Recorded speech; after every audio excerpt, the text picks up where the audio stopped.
Hello students, welcome to the video lecture of subject Economics Standard 12th. In the previous video lecture, we have seen the various types of price elasticity of demand. Today we will start with the new topic, that is methods of measuring price elasticity of demand.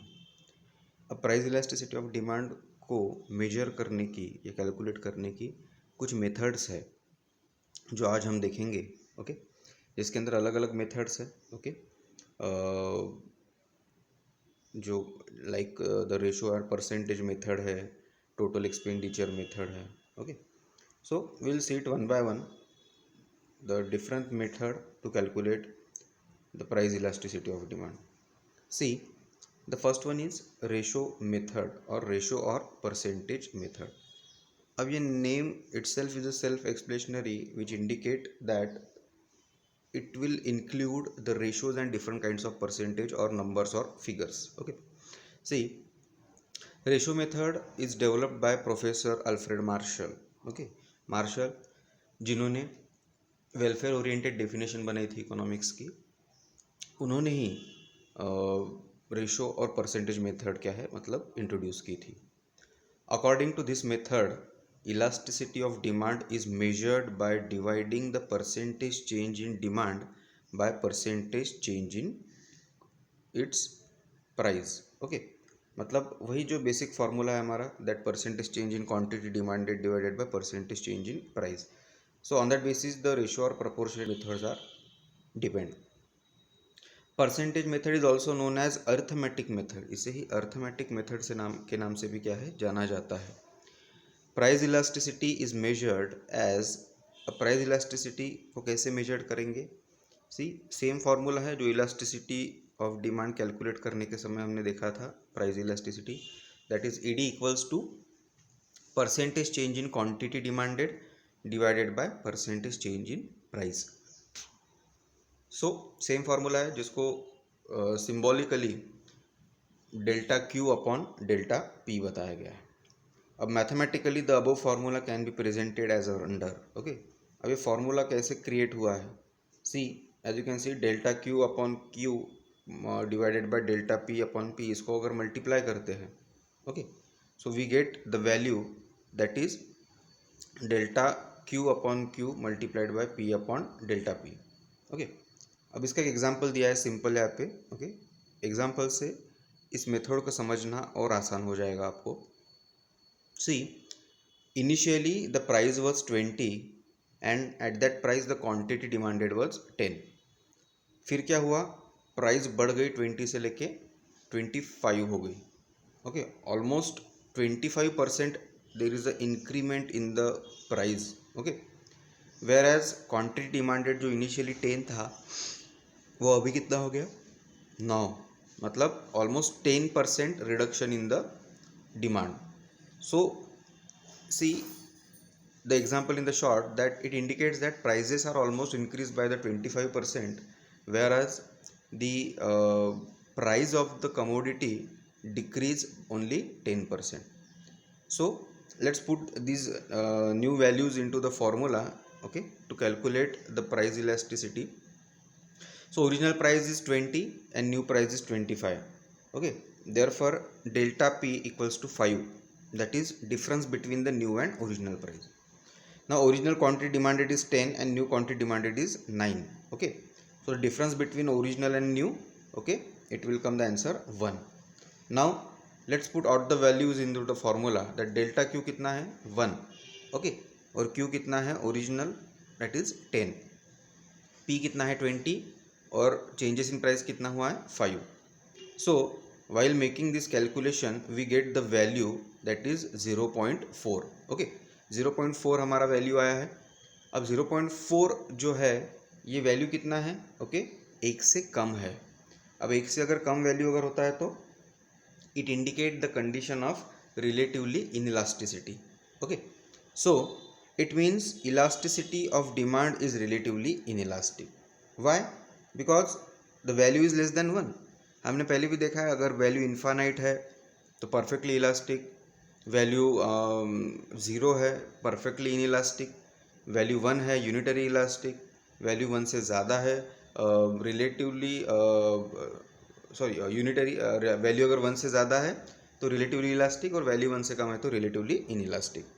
So it means elasticity of demand is relatively in elastic. Okay, now कुछ additional information आपको दी है यहाँ पे. Okay, उसके बारे में पढ़ते हैं.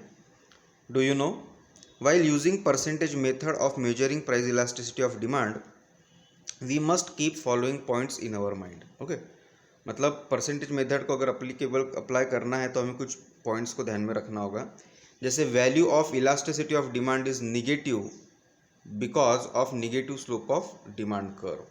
Okay, value of elasticity of demand क्यों निगेटिव होता है? क्योंकि डिमांड कर्व जो है निगेटिवली स्लोप होता है. But for the sake of simplicity we ignore the negative sign. Okay, then price elasticity of demand is a pure number. Pure number मतलब okay, price elasticity ये एक पूर्णतः ये जो भी है नंबर रहेगा.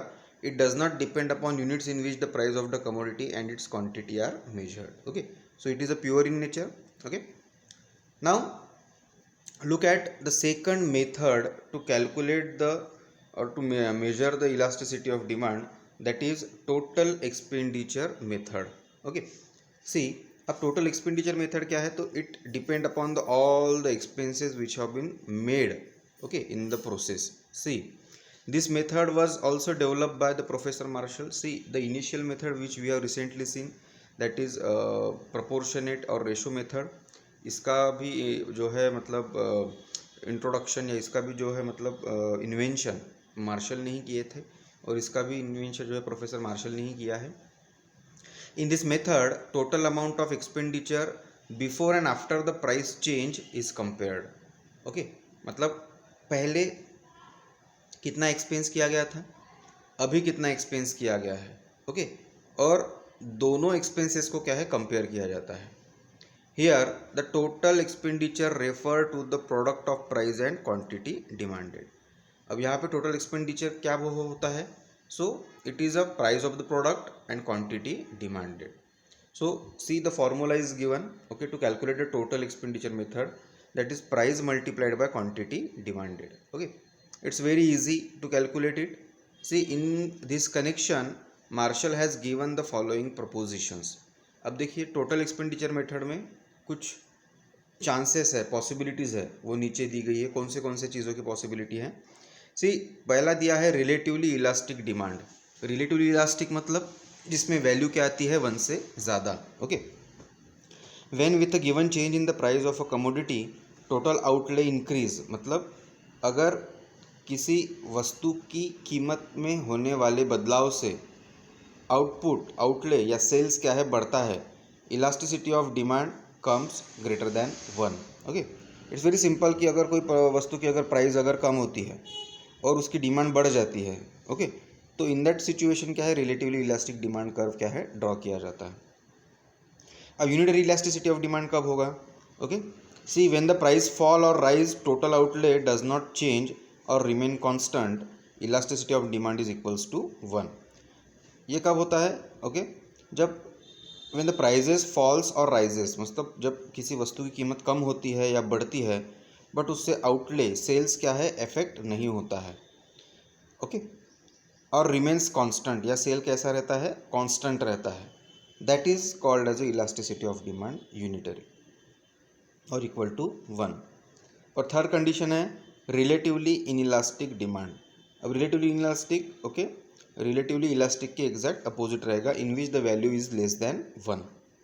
सी, when the with a given change in price of a commodity total outlay decreases, मतलब किसी वस्तु की कीमत में बदलाव होने से उसका सेल्स क्या हो जाता है कम हो जाता है, elasticity of demand is less than 1.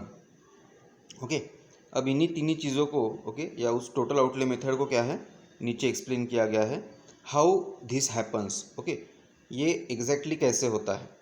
So table 3.4 indicates the total outlay method. Okay, इसमें कुछ कॉलम्स दिए गए हैं. ठीक है, जैसे पहला कॉलम है प्राइस का, फिर है quantity demanded okay, total outlay and elasticity of demand. अभी हमने तीनों कंसेप्ट देखे, that is relatively elastic, unitary elastic and relatively inelastic. Now see how exactly this happens. See, in condition 1 price क्या है 10 रुपये है पहले और फिर क्या हो गया है 20 रुपये हो गया, मतलब प्राइस बढ़ा है। अब जब 10 रुपये प्राइस थी उस समय क्या था, क्वांटिटी डिमांड कितनी थी 6 यूनिट्स की, और जब प्राइस कम हो गई उस समय क्वांटिटी डिमांडेड कितनी हो गई 5 यूनिट्स की। अब प्राइस और क्वांटिटी डिमांडेड का हमें क्या करना है, मल्टीप्लिकेशन करना है। As you can see when the price was 10, okay, at that time there was a sale of 6 units, so we got the total revenue of 60. Then the price increase, okay, price increase and then what happened, sales declines, sales क्या हो गया, कम हो गया 1 unit से, but if you look at the revenue it increased, मतलब price बढ़ने के बावजूद भी क्या हुआ है यहाँ पे, रेवेन्यू या टोटल आउटले क्या है या सेल्स क्या है, बढ़ा है। मतलब 6 यूनिट बेच के 60 रुपये मिलते थे, बट अभी क्या हो रहा है, प्राइस बढ़ने से क्या हुआ है, 5 यूनिट बेच के भी 100 रुपये मिल रहे हैं। So here we get the elasticity more than 1 and that is a perfect example of perfectly relatively elasticity of demand. Now looking at the second condition, talking about the commodity B, see initially the price is 30 and then the price increased to the 40. अब क्या हुआ देखिए, 30 रुपये price थी उस समय 4 units का cell था, और फिर क्या हो गया 40 रुपये प्राइस हो गई और 3 यूनिट्स का क्या है, सेल है। अब दोनों कंडीशन में क्या हो रहा है देखिए, मतलब जब 30 रुपीज़ प्राइस थी और 4 यूनिट्स बेचे जाते थे उस समय भी आउटले कितना था 120। अब प्राइस बढ़ गई, सेल्स कम हो गया, फिर भी आउटले कितना है 120। See this is a multiplication, okay, 30 multiplied by 4, 40 multiplied by 3। So in both the condition though the price increases, the total outlay is equal, and when the total outlay is equal, okay, due to variation in the price the value becomes 1, and this condition is known as a unitary elasticity. Now looking at the third condition, that is in which the prices are 50, okay, at 50 rupees, okay, what happened, two products have been sold in the market and it causes to the, okay, total outlay of 100। फिर क्या हुआ, price बढ़ गई, और price बढ़ने से क्या हो गया, सेल्स कम हो गया, ओके, दैट इज 1, और टोटल आउटले क्या हो गया 60। मतलब यहाँ पे क्या हुआ है, प्राइजेस बढ़ने के बावजूद, ओके, या प्राइजेस बढ़ने के बाद भी रेवेन्यू क्या हुआ है या आउटपुट क्या हुआ है, कम हुआ है। So when there is a decline in the revenue, this condition, okay, implies the value of elasticity less than 1 and hence this condition is known as the relatively inelasticity. Okay, now that is about the total outlay method। ये total outlay method के बारे में था, okay। अब total outlay method को ही यहाँ पे explain करके बताया है कि कैसे कैसे 3 कंडीशंस में हमें क्या है वो अलग अलग मिला है, okay. So that is about the second method of measuring the elasticity of demand, okay। In the next session we will see the another method to calculate the elasticity of demand.